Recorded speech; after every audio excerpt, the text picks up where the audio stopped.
We stopped checking for monsters under our bed when we realized they were inside us. Hey, spooky siblings. Welcome to Scary Mondays. My name is Red, and this is Left on Red. Today, Polty and I are going on another field trip to haunted hotels. Come on, Vominos. Where are we going? Haunted hotels. First story. My brother did house cleaning at a historic inn downtown. He would see shapes dart out of the corner of his eye when he looked in mirrors, and the beds would untuck themselves after he had made crisp corners.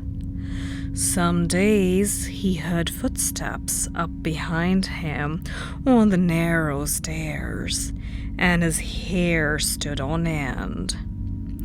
And to that, his vacuum being constantly unplugged when the cord was completely slack, and toilets flushing themselves.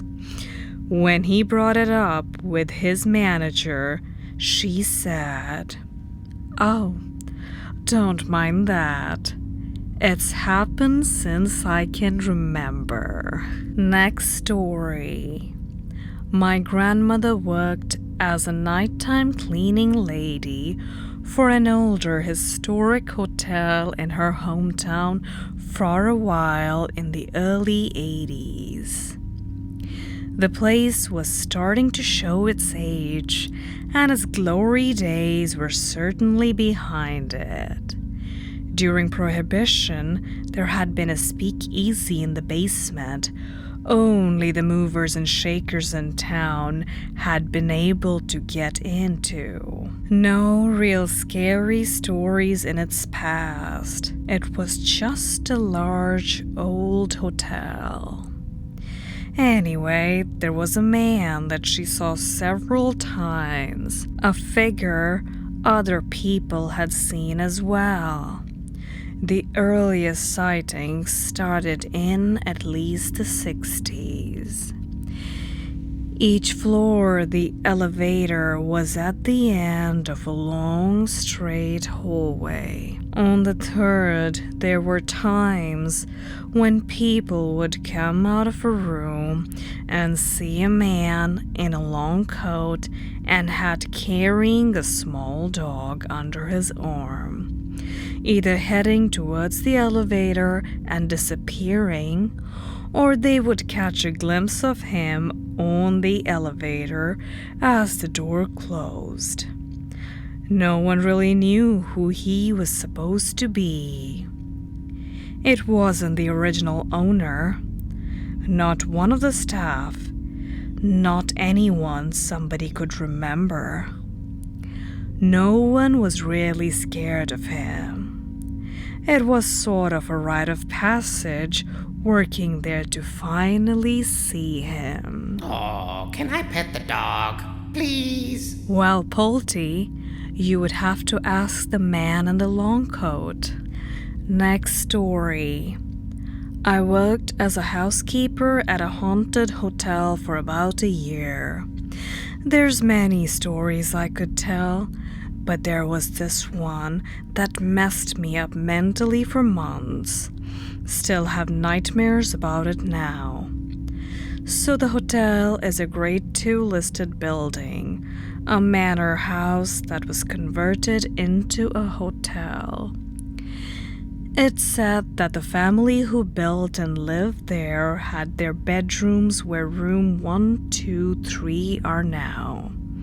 The rooms are out of the way and down a dark corridor, which gives them an eerie feeling, but they're decent rooms. Number 2 is one of the biggest and luxurious rooms to stay in. However, it's rumored that when the house was being converted, that the builders found a skeleton of a child in the fireplace. The fireplace that's still in that room. The room opens up to a long corridor, the bathroom on the left, and a super king bed in a huge living area looking over the gardens. I never felt right in there, but things got worse a few months in when I started having nightmares that I was being chased down the room corridor. I would never see what was chasing me, but I would be filled with terror. The corridor would just keep going for what seemed like forever. But when I'd reach the door, there would be no handle. I had that dream every night for months. My teeth got damaged from all the grinding and so exhausted that I could barely do the job. Next story. Not a hotel, but I'm a backstage doorman at a Broadway theater. There's one particular theater that everyone swears is haunted, the Belasco.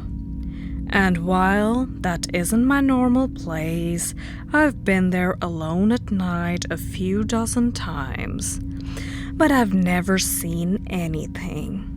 My friend told me he was working there once, and right before he was going to lock up, he was standing on stage and saw a ghost kid in the mezzanine, so he ran out of the theater and locked the door behind him.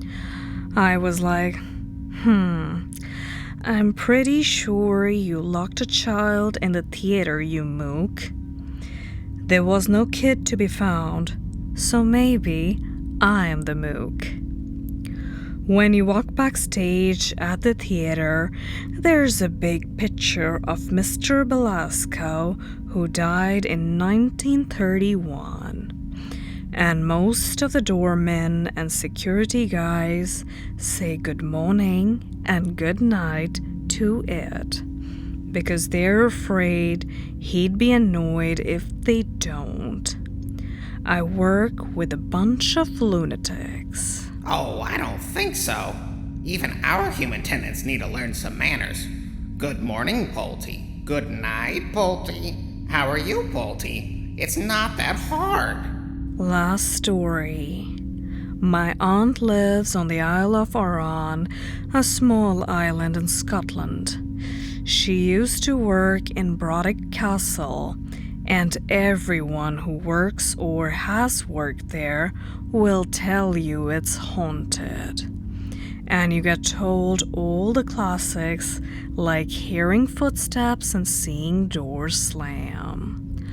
One story always stuck out to me about a dog and its owner staying the night. The owner wakes up realizing the dog isn't in the room, so the owner runs out into the hallway to find the dog calmly walking down the dark stretch of the hallway off the castle.